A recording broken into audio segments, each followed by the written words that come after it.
গল্পের শুরুতে আমরা দেখি ব্যারি নামের এক মানুষকে, যে তার বাড়িতে কয়েকটা ব্যাগ ভর্তি টাকা নিয়ে এসেছে। কিন্তু এই টাকা দেখে ব্যারি চিন্তায় পড়ে গেল। এত টাকা সে রাখবেই বা কোথায়? বাড়ির ভেতর তো আগে থেকেই টাকা গাদা গাদা করে ভর্তি, এমনকি মাটির নিচে পুঁতে রাখার জায়গাটাও শেষ। যেখানেই সে মাটি খোঁড়ে পুরনো পোতা টাকা বেরিয়ে আসে। তখন ব্যারি ভাবে, এই টাকাগুলো ঘোড়া রাস্তা বলে রেখে দিই। কিন্তু দরজা খুলতেই যা ঘটলো তা অদ্ভুত। একসাথে অগণিত টাকা তার উপর ঝরে পড়ল। পুরো আস্তাবল যেন টাকার পাহাড়ে ভর্তি হয়ে গেছে। কিন্তু এই পর্যন্ত তার কাছে এত টাকা কখনো ছিল না। কয়েক বছর আগেও তিনি ছিলেন কেবল একটা এয়ারলাইনের পাইলট। ব্যারির বান্ধবী ল্যাসি খুব সুন্দরী, তাদের জীবনটা তখন শান্ত আর সুখী ছিল। ব্যারি ভাবতো তার জীবন এমনি সুখে কাটবে, কিন্তু হঠাৎ বিপদ এসে কড়া নাড়ে। এক সন্ধ্যায় যখন ব্যারি হোটেলে বিশ্রাম নিচ্ছিল, তখন এক রেশম গোফদাড়িওয়ালা লোক তার কাছে এসে তাকে ব্ল্যাকমেল করে। সে বলে, ব্যারি, তুমি আমাদের কাছে সিগার স্মাগলিং করিয়াচ্ছ। কথা শুনে ব্যারির ঘাম ছুটে যায়, কারণ কথা বের হয়ে গেলে তার খ্যাতি নষ্ট হবে, পাইলট লাইসেন্স বাতিল হয়ে যেতে পারে। ব্যারি ভয় পেয়ে পড়লে সেই মানুষেরা বলল, আমরা তো একে সিআইএ এজেন্ট, আমার নাম মন্টি। ব্যারিকে তারা পরিচয় করায় তাদের দলের সদস্যদের সাথে এবং তাকে নিয়ে যায় একটি গোপন স্থানে, একটি বিমান রাখার হ্যাঙ্গারে। সেখানে দেখেই ব্যারির চোখ জোত করে উঠল। ওইটা ছিল সেই সময় সবচেয়ে শক্তিশালী প্লেন, দুটো খুব শক্তিশালী ইঞ্জিন সহ। ব্যারি বিমোহিত হয়ে প্লেনটা ঘুরে দেখে। মন্টি খুশি হয়ে তাকে তার মিশনের কথা জানায়। মন্টি বলে, তোমাকে এই প্লেনটা দিয়ে সেন্ট্রাল আমেরিকার শত্রু দেশের ওপর ওড়াতে হবে। প্লেনটা মাটির নিকটে নিচু করে উড়বে, যাতে গুপ্তধর ছবি তোলা যায়। কিন্তু এটা এক গোপন গোয়েন্দা মিশন। এই মিশনের কথা অমনি কারো সাথে বলবে না, রোম্যান্সে থাকা ল্যাসিকেও নয়। ব্যারি তখন শুধু একটাই ভাবছে, তার স্বপ্নের ওই প্লেন উড়াতে পারবে কিনা। সে উত্তেজিত। মন্টি দরজা খুলে দেয় যাতে ব্যারি প্লেনের টেস্ট ড্রাইভ নিতে পারে। বাড়ি গিয়ে ব্যারি ল্যাসিকে বলে, আমি এখনকার চাকরি ছেড়ে দিচ্ছি, আমাকে অন্য একটি কোম্পানি থেকে ভালো অফার এসেছে। মিশনের কথা সে একটাও বলে না। ল্যাসির জন্য এটা অদ্ভুত, কিভাবে করেই হোক এয়ারলাইনের ক্যাপ্টেনের চাকরি ছেড়ে অজানা একটি কোম্পানিতে চলে আসবে। সেই রাতে এক ফ্লাইটের সময় ব্যারি হঠাৎ ককপিট ছেড়ে বাইরে চলে আসে, তার জীবনের এক নতুন শুরু করতে।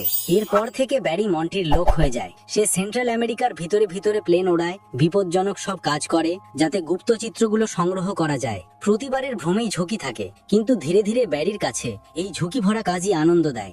মন্টি যখন ছবিগুলো সিনিয়রদের দেখায়, সবাই বাহবা দেয়। কিন্তু ব্যারি এখনো ল্যাসিকে কিছু জানায়নি। পরে তাদের বিয়েও হয় এবং এক কন্যাও জন্ম হয়। তবুও ব্যারির আয় খুব বেশি নয়। ব্যারি মন্টিকে বলে, এই রোজগার দিয়ে তো গুটি কয়েকটি পরিবার চালানোই কঠিন, কিছু করো। কিন্তু মন্টি এই বিষয়টাই কোনো ব্যবস্থা করে না। একদিন মন্টি ব্যারিকে প্যানামায় অন্য একটি মিশন দেয়। ব্যারি এসব মিশনে অভ্যস্ত, সে নির্বিঘ্নে মিশনটা সম্পন্ন করে। তারপর 1980 শুরু হয়। ব্যারি কলম্বিয়ার একটা জায়গায় জ্বালানি ভরতে গিয়ে হঠাৎ তিনটে দড়িয়ে ধরা লোক এসে তাকে ধরে। লোকেরা খোলে হাতে অস্ত্র নিয়ে ঘুরে বেড়ায়। তারা তাকে জোর করেই গাড়িতে তুলে নেয়। ব্যারির কাছে আর কোনো উপায় নেই, তাই সে চুপচাপ তাদের বেশে চলে যায়। সেখানে তাদের লিডারকে পাওয়া যায়, পাবলো এসকোবার। পাবলো ব্যারির আসল পরিচয় জানে, আরো জানে যে ব্যারি সেন্ট্রাল আমেরিকার গোপন ফটো তোলা কাজ করে। তখন ব্যারি ব্যাগমুখ পেয়া বোঝানোর চেষ্টা করে যে সে কেবল একটি কোম্পানির জন্য কাজ করে, সিআইএ নয়। কিন্তু পাবলো পুরো সত্যি জানেই। তার উপর হাসি ফোটে। পাবলো বলে, আমি তোমাকে কোনো ক্ষতি করব না, তবে আমাকে তোমার কিছু সাহায্য লাগবে। একটু স্মাগলিং করতে হবে আমার জন্য। তুমি আমার জিনিসগুলো উড়িয়ে নাও, প্রতিটি ডেলিভারির বিনিময়ে আমি তোমায় 1 কেজি করে $2000 দিই। এটা শুনে ব্যারি দারুণ খুশি। ছবি তোলার থেকেও অনেক বেশি রোজগার। কিন্তু পুরো সিস্টেম বুঝে ব্যারি জানতে পারলো সমস্যা কোথায়। পাবলো যে রানওয়ে বানিয়েছে সেটা খুব ছোট। অনেক পাইলটই আগে থেকেই টেক অফের সময় মারা গিয়েছিলেন। ব্যারি বলল, এই রানওয়ে একটু লম্বা করে দাও, তোমার কাছে টাকা কম আছে? কিন্তু পাবলো বলে, কাজ করতে চাইলে করো, না হলে এখান থেকে চলে যাও, কোনো পরামর্শ দরকার নেই। কথা শুনে ব্যারির গর্ভে আঘাত লাগে। সে ঠিক করলো, আমি এই ছোট রানওয়েতেই উড়িয়ে দেখাবো। সে বলল, এই ডেলিভারিটি তোমার মতো হবে না, আমি বলবো কিভাবে ডেলিভারি হবে।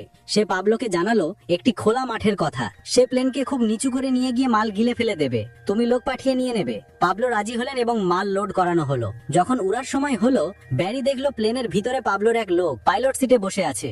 কিন্তু ব্যারি জানিয়েছিল প্লেনটাতে ইতিমধ্যেই প্রচুর মাল আছে, আর এতে বেশি ওজন থাকবে না, তাই ওই ব্যক্তিটাকে নামিয়ে দেওয়া হলো। তারপর ব্যারি রওনা দিল। পাবলো শুভেচ্ছা হিসাবে ব্যারিকে একটি ক্রস উপহার দিল। ব্যারি প্লেন নিয়ে উড়ে চলে। অদ্ভুত ভাবে সে জানে না যে পাবলো এবং তার লোকেরা আসলে বাজি ধরেছে যে ব্যারি ওই ছোট রানওয়েতে প্লেনটা উড়িয়ে তুলতে পারবে কিনা। ব্যারি বেছে বেছে টেক অফ করে। মাল ভারী হওয়ায় প্লেনটা কোটি মুহূর্তের জন্য নিচে নেমে গেল, কিন্তু পরে আবার উড়ে গিয়ে গাছেদের মাঝে দিয়ে বেরিয়ে গেল। কিন্তু যখন সে ইউএসএ এয়ার স্পেসে ঢুকলো, মিলিটারি রেডারে ধরা পড়লো। ব্যারি অজান্তেই দ্রুত সেই পয়েন্টে পৌঁছালো যেখানে তাকে মাল ফেলার কথা। সে অটো পাইলট অন করলো, নিচের হ্যাচ খুললো আর মাল নিচে ফেলে দিল। এইভাবে ডেলিভারি সম্পন্ন হলো। এরপর যখন ব্যারি কলম্বিয়ায় ফিরে এলো, পাবলো ও তার ভাইয়েরা একটি স্বাগতম পার্টি দিল এবং ব্যারিকে তার উপার্জিত টাকায় ভরা ব্যাগটা দিল। কিন্তু ঠিক তখনই কিছু মিলিটারি আসে এবং পাবলোর বাড়িটাকে ঘিরে দেয়। পাবলো ব্যারিকে বলে, তুমি ভিতরে থাকো, আমি বাইরে গিয়ে পরিস্থিতি সামলাবো। ব্যারি কখনো খোলা গোলাগুলির মধ্যে পড়েনি, তার ভয় বাড়তে থাকে। সে টাকা তুলে বাইরে বেরিয়ে লোকদের খোঁজ করতে গিয়ে ধরা পড়ে মিলিটারি সিনিয়রদের দ্বারা। অন্যদের সবাই বেকসুর খালাস পায়, কিন্তু শুধুমাত্র ব্যারি জেলে পড়ে যায়। জেলে যখন ব্যারি খুব কষ্টে থাকে, হঠাৎ মন্টি তাকে দেখতে আসে। ব্যারির মুখে নানা নীল দাগ, দুটো দাঁতও ভেঙে গেছে। এই খবর শুনে ব্যারি একদম ভেঙে পড়ে। মন্টি জানায়, কাল সকাল 6টায় পুলিশ তোমার বাড়িতে তল্লাশি চালাবে। এই কথা শুনে ব্যারির বুকটা হু হু করে ওঠে। সে তার পরিবারকে এই সমস্যায় জড়াতে চায় না, তাই সে মন্টির কাছে বারবার আবেদন জানায়। কিন্তু ব্যারি বুঝতেই পারছিল না আসলে সে ধীরে ধীরে মন্টির জালে জড়িয়ে যাচ্ছে। মন্টি বলে, হ্যাঁ আমি তোমাকে সাহায্য করতে পারি, তবে তার বদলে তোমাকেও একটা কাজ করতে হবে। সে জানায়, পাশের এক দেশে সদ্য সরকার বদল হয়েছে আর নতুন প্রেসিডেন্টের বিরুদ্ধে বহু লোক বিদ্রোহ করছে। এখন আমেরিকা সরকার চায় সেই বিদ্রোহীদের আমরা গোপনে টাকা আর অস্ত্র পাঠাই, কিন্তু কেউ যেন না জানে যে এগুলো আমেরিকা পাঠিয়েছে। মার্কিন যুক্তরাষ্ট্রের নাম কোথাও যেন না আসে। এই গোপন কাজের দায়িত্ব পড়ে মন্টির ওপর।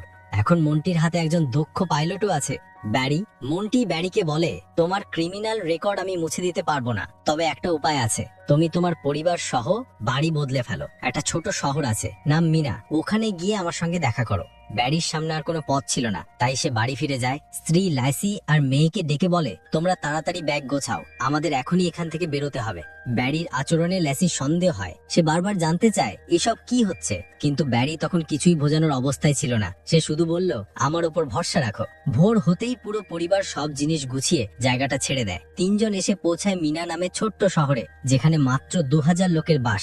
ওরা পৌঁছায় এক ভাঙাচোরা বাড়িতে, যেখানে মন্টি তাদের থাকার বন্দোবস্ত করে রেখেছিল। ঠিক তখনই মন্টিও সেখানে পৌঁছে যায়। ব্যারি বাইরে বেরিয়ে তার সঙ্গে দেখা করে। মন্টি ব্যারিকে একটা চমকপ্রদ উপহার দেয়, প্রায় 2000 একর জুড়ে একটা বিশাল এয়ার স্ট্রিপ। মন্টি বলে, এখন থেকে এই জায়গাটা পুরো তোমার। ব্যারির চোখকে বিশ্বাস করতে পারে না। সে চারপাশে তাকিয়ে দেখে সবকিছু তার, অথচ কিছুদিন আগেই মন্টি তার মাইনে পর্যন্ত বাড়ায়নি। তারপর মন্টি একটা কাঠের বাক্স খুলে দেখায়, ভেতরে ধর্তি AK-47 রাইফেল। মন্টি বলে, তোমার কাজ হলো এই অস্ত্রগুলো ওই দেশে পৌঁছে দেওয়া। মন্টি ব্যারিকে একটা মানচিত্র দেয়, যেখানে দেখানো আছে কোথায় কোথায় সেনা মোতায়েন আছে আর কোন রাস্তা দিয়ে গেলে ধরা পড়বে না। মন্টি আরো টাকার ব্যাগ দেয়, যে টাকাগুলো মিলিটারি পাবলোর বাড়ি থেকে জব্দ করেছিল। এখন আর ব্যারির না বলার কোনো কারণ নেই। সে বুঝে যায় এবার ল্যাসিকে সব খুলে বলার সময় এসেছে। ল্যাসি ভীষণ রেগে যায়, কারণ ব্যারি তাকে শহর থেকে এনে এই ছোট্ট গ্রামে ফেলে দিয়েছে। এখানে না আছে টিভি, না ওয়াশিং মেশিন। সে বলে, এভাবে মেয়েকে মানুষ করব কি করে? তখন ব্যারি ব্যাগ খুলে টাকাগুলো দেখায়, হেসে বলে, এতেই আসবে ওয়াশিং মেশিন, চাইলে আরো কিছু কিনে ফেলো। সে মেঝেতে নোট ছড়িয়ে বলে, এই টাকায় আমরা সবকিছু করতে পারবো। এই কথা শুনে ল্যাসি চুপ হয়ে যায়। এভাবেই 1981 সাল শুরু হয়। ব্যারি অস্ত্র পরিবহন শুরু করে। অস্ত্র ভরা ব্যাগ নিয়ে সে নিকারাগুয়া দেশে পৌঁছায়। তার মনে হয় ওরা তাকে খুশি মনে স্বাগতম জানাবে, কিন্তু পৌঁছেই দেখে ওরা আসলে অস্ত্রে তেমন আগ্রহী নয়, বরং তারা ব্যারির সানগ্লাস আর জুতো ছিনিয়ে নেয়। ব্যারি রেগে গিয়ে সঙ্গে সঙ্গে মন্টিকে ফোন করে সব জানায়, কিন্তু মন্টি ঠান্ডা গলায় বলে, তোমার কাজ হলো অস্ত্র পৌঁছে দেওয়া, কে নিল কে নিল না সেটা তোমার মাথা ব্যথা নয়। বাধ্য হয়ে সে আবার ডেলিভারিতে যায়, তবে এবার নিজের সুরক্ষার জন্য সঙ্গে নেয় একটা বেসবল ব্যাট, যদি কেউ এগোয় মাথা ভেঙে দেবে। সে গম্ভীর গলায় বলে, চুপচাপ বন্দুকগুলো নাও আর এখান থেকে বেরিয়ে যাও। এইবার সে তাদের কিছু উপহারও দেয়, কিন্তু ব্যারি তখনই অবাক হয় যখন দেখে পাবলো আর তার দুই ভাইও সেখানে এসে পড়েছে। তারা মারামারি করতে আসেনি, বরং জানায় এই বিদ্রোহের নাটক আমরাই সাজিয়েছি, যাতে আমেরিকা সাহায্য পাওয়া যায়। তারপর পাবলো ব্যারিকে আগের মতোই স্মাগলিং করার প্রস্তাব দেয়। অবৈধ জিনিস আমেরিকায় পৌঁছে দিতে হবে, কারণ ব্যারির কাছে এখন এমন একটা মানচিত্র আছে যা মন্টি দিয়েছে, যা দিয়ে ধরা পড়ার সম্ভাবনা প্রায় শূন্য। ব্যারি রাজি হয়ে যায়। পরে কয়েকদিন সে নিয়মিত অস্ত্র নিয়ে নিকারাগুয়া যায় আর সেখান থেকে অবৈধ মাল ইউএসএ তে পাঠায়। যত বেশি কাজ করে তত বেশি টাকা আসে। এখন তার ব্যবসা বড় হতে থাকে। সে আরো 4 জন পাইলটকে কাজ দেয়, যাতে দ্রুত বেশি ডেলিভারি দেওয়া যায়। যখন ব্যারি টাকায় গড়াগড়ি খাচ্ছে, তখন সিআইএ নতুন পদক্ষেপ নেয়। তারা শুধু অস্ত্র পাঠাতে চায় না, বরং চাই এই বিদ্রোহীদের ইউএসএ তে এনে ট্রেনিং দিতে, যাতে তারা দেশে ফিরে গিয়ে সরকার উল্টে দিতে পারে। ব্যারি জিজ্ঞাসা করে, ট্রেনিং কোথায় দেবে? মন্টি হেসে বলে, তোমাকে 2000 একরের এয়ারপোর্ট দিয়েছি, একটু জায়গা দে ভাই।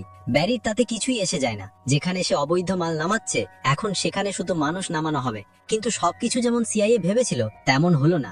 যেই দরিদ্র আর অনাহারে ক্লান্ত বিদ্রোহীরা ইউএস মাটিতে পৌঁছায়, তারা সেখান থেকে পালিয়ে যায়, বলে আমরা আর ফিরে যাব না। তবুও ব্যারির তাতে কোনো পরোয়া নেই। কিন্তু এরপরই তার সামনে আসে সবচেয়ে বড় সমস্যা, অতিরিক্ত টাকা। কিন্তু এখন সমস্যা হলো, ওইসব টাকা তো সে ব্যাংকে জমা করতে পারবে না। মানুষ জিজ্ঞেস করবে এই টাকা কোথা থেকে এলো। তাই সে সামান্য কিছু টাকা ব্যাংকে রাখলো আর বাকিটা দিয়ে শুরু করলো বিলাসবহুল জীবন। পুরো শহরের মানুষকে সে বেসবল ম্যাচের টিকিট উপহার দিল, স্ত্রী লুসির জন্য কিনে দিল একদম নতুন গাড়ি, আর পুরো বাড়িটাই নতুন করে সাজিয়ে ফেললো। কিন্তু যত টাকা সে খরচ করত, তার দ্বিগুণ টাকা আবার তার হাতে চলে আসতো। এখন টাকাগুলো লুকাতে ব্যারি অনেকগুলো ভুয়ো কোম্পানি খুললো এবং শহরের মানুষদের অকারণে সেখানে চাকরি দিল। বাড়ির প্রতিটা কোণে টাকা লুকিয়ে রাখলো, এমনকি কিছু টাকা বাড়ির পিছনেও পুঁতে রাখলো। ব্যারি এখন রাজাদের মতো জীবন কাটাচ্ছিল। কিন্তু একদিন লুসির বখাটে ভাই হঠাৎ দেখা করতে এলো। সে কিছু টাকা ধার চাইলো। ব্যারি না করেনি, সে যত তাড়াতাড়ি সম্ভব তাকে বিদায় করতে চাইছিল। কিন্তু লুসি বলল, না, ওকে ফ্রিতে খাওয়াবি না, কোনো কাজ দে। তাই ব্যারি বাধ্য হয়ে ওকে প্লেন হ্যান্ডারে পরিষ্কারের কাজে লাগিয়ে দিল। এখন গল্পটা আবার ফিরে এলো শুরুতে। ব্যারি নিজের বাড়িতে টাকাগুলো লুকাচ্ছে। গোয়াল ঘরে ছড়িয়ে থাকা নোট সরাতে সরাতে সে দেখে লুসির ভাই জেবি একটা নতুন গাড়ি আর তার প্রেমিকাকে নিয়ে সেখানে হাজির। লুসি ভীষণ রেগে গেল যখন জানলো তার ভাই কাজ না করে চুরি করা টাকায় ঘুরে বেড়াচ্ছে। ব্যারি প্রশ্ন করলো, এই টাকা কোথা থেকে পেলি? জেবি বলল, আমি পরিষ্কার করতে গিয়ে এক ব্যাগ পেয়েছি যেটা টাকায় ভরা ছিল। এই শুনে ব্যারির মাথা গরম হয়ে গেল, কিন্তু সে কিছু করলো না। তবে এরপর থেকে ব্যারি দিন দিন অসাবধান হয়ে পড়লো। 2 বছর পর পুলিশের নজর পড়লো তার উপর। ডিইএ মানে ড্রাগ এনফোর্সমেন্ট এজেন্সি তার পেছনে ফাঁদ পাতলো। কিন্তু ব্যারি বিমান চালনায় পাকা ছিল। সে জানতো ডিই এর প্লেনগুলো দ্রুত হলেও তাদের ফুয়েল ক্যাপাসিটি কম। তাই সে পুরো রাত সমুদ্রের উপর চক্কর কাটতে থাকলো যতক্ষণ না পুলিশের প্লেনের তেল শেষ হয়ে যায়। কিন্তু এখন শুধু ডিইএ নয়, এফবিআইও তার পেছনে লেগে গেল। এত টাকা আসছে ব্যারির কাছে যে সেটা লুকানো আর সম্ভব হচ্ছিল না।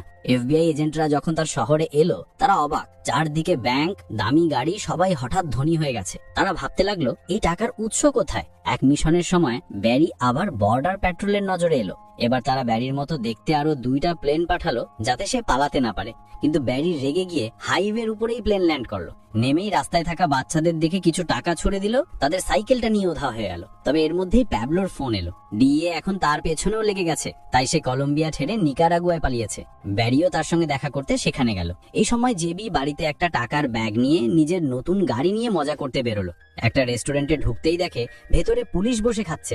ভয়ে সে দৌড়ে পালালো, কিন্তু পুলিশ তাকে ধরে ফেললো। এই খবর শুনে ব্যারি তাড়াতাড়ি মিনা শহরে ফিরে এসে সবচেয়ে দামি এক আইনজীবী ভাড়া করলো জেবিকে ছাড়ানোর। কিন্তু প্যাবলো সন্দেহ করলো হয়তো জেবি পুলিশের কাছে সব ফাঁস করে দিয়েছে। সে বলল, আমি সামনে নেব ব্যাপারটা। ব্যারি বুঝলো এর মানে রক্ত ঝরবে। সে অনেক বোঝানোর চেষ্টা করলো, কিন্তু প্যাবলো শুনলো না। ব্যারি জেবির সঙ্গে দেখা করতে গেল। জেবিকে টাকা, পাসপোর্ট আর বিমানের টিকিট দিয়ে বলল দেশ ছেড়ে চলে যা। কিন্তু জেবি ভাবলো ব্যারি তাকে তাড়াতে চায়। রাগে সে বলল, প্রতি মাসে টাকা পাঠাবে, না হলে সব বলে দেব পুলিশের কাছে। এমনকি লুসিকেও গালাগাল দিল। ব্যারির রাগে গাড়ি থেকে নেমে তার দিকে দৌড় দিল। ঠিক তখনই জেবি গাড়ি স্টার্ট দিল আর কয়েক সেকেন্ডের মধ্যে এক ভয়ঙ্কর বিস্ফোরণ। গাড়িটা আগুনে পুড়ে গেল, জেবি মারা গেল আর টাকাগুলো চারদিকে উড়ে গেল। ব্যারি হতবাক হয়ে গেল, কিন্তু ভেতরে ভেতরে বুঝে গেল এই কাজ প্যাবলোরই। সে গাড়িটা টেনে জঙ্গলে নিয়ে গিয়ে ফেলে দিল।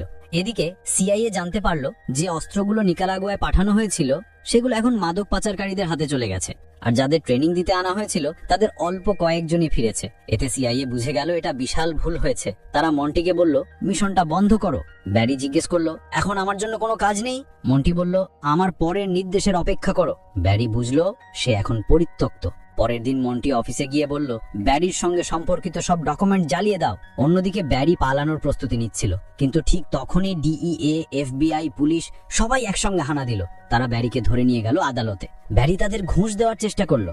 1 কোটি দেব, না দিচ্ছি 10 কোটি, শুধু ছাড়ো।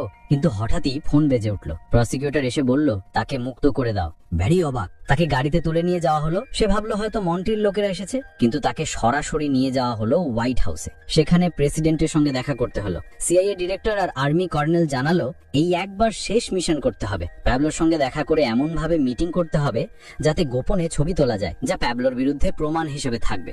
ব্যারি রাজি হলো, কিন্তু ভেতরে ভেতরে ভয় কাঁপছিল। সে জানতো প্যাবলো বুঝে ফেললে এবার তার মৃত্যু নিশ্চিত। ব্যারি তার পরিবারকে বিদায় জানিয়ে উড়াল দিল নিকারাগুয়ার দিকে। বৃষ্টিতে ঝড়ে পাড়ি দিল গন্তব্যে। দরজা খুলতেই সৈনিকরা বন্দুক তাক করলো। প্যাবলো এসে বলল, একে গুলি করো। কিন্তু হঠাৎ হাসতে শুরু করলো। এটাই ছিল তার রসিকতা। ব্যারি স্বস্তির নিঃশ্বাস ফেললো আর চুপি চুপি প্যাবলোর ছবি তুললো গোপন ক্যামেরায়। এবার সিআইএ হাতে পাকা প্রমাণ এলো। সবাই পার্টি করলো, ব্যারি মিশন শেষ করলো। কিন্তু কিছুদিন পর টিভিতে সরকার ব্যারির মুখ দেখিয়ে দিল। প্যাবলো দেখলো আর বুঝে গেল ব্যারি তাকে প্রতারণা করেছে। ফলাফল ভয়ঙ্কর। প্যাবলো প্রতিশোধের আদেশ দিল। এদিকে সরকারও ব্যারির বিরুদ্ধে মুখ ফিরিয়ে নিল। তার বিরুদ্ধে স্মাগলিং এর অভিযোগ আনা হলো। সব সম্পত্তি বাজেয়াপ্ত করা হলো। শেষ রাতে ব্যারি নিজের স্ত্রী লুসিকে বলল, সব গয়না পরে নাও, এখান থেকে চলে যাও। যা পড়া আছে তা ওরা নিতে পারবে না। লুসি কাঁদতে কাঁদতে রাজি হলো, কারণ সন্তানের ভবিষ্যৎ বাঁচানো দরকার। পরের দিন এফবিআই ব্যারির ঘর তছনছ করে দিল। সব হারিয়ে ব্যারি নিঃস্ব হয়ে গেল। ধীরে ধীরে মামলা শান্ত হলো, কিন্তু সে জানতো প্যাবলো তাকে ছাড়বে না। প্রতিদিন রাতে সে হোটেল পাল্টাতো, লুকিয়ে থাকতো। কিন্তু একদিন গাড়ির ভেতরেই এক আততায়ী গুলি চালায়। ব্যারির মৃত্যু হয়। তুমি কি মনে করো, ব্যারির এই পরিণতি কি প্রাপ্য ছিল? কমেন্টে জানাও।